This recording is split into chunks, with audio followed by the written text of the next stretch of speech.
Sumagot po ang kampo ni Dominic Roque sa umano'y malisyosong pahayag ng kolumnistang si Nanay Christy Fermin tungkol sa hiwalayan nila ni Bea Alonzo. Sa isang pahayag po mula sa kanyang mga abogado, sinabi po ni Dominic na umano'y defamatory o nakakasira ng reputasyon ang mga pahayag ni Nanay Christy. Kabilang na dyan ang pagkakaroon umano ng benefactor ni Dominic na isang politikong may-ari ng kanyang tinitirhang condominium unit. Inamin po naman na pagmamay-ari nga ni Mayor Bullet Halusosa.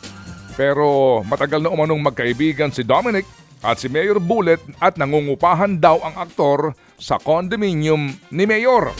Itinanggi rin po ng kampo ni Dominic na meron siyang gas station na pagmamay-ari din ni dating Congressman Bong Suntay. Sa huli po'y niliwanag ho ng kampo ni Dominic na kahit na kailan ay hindi sila nag-away ni Bea tungkol sa pre-nuptial agreement.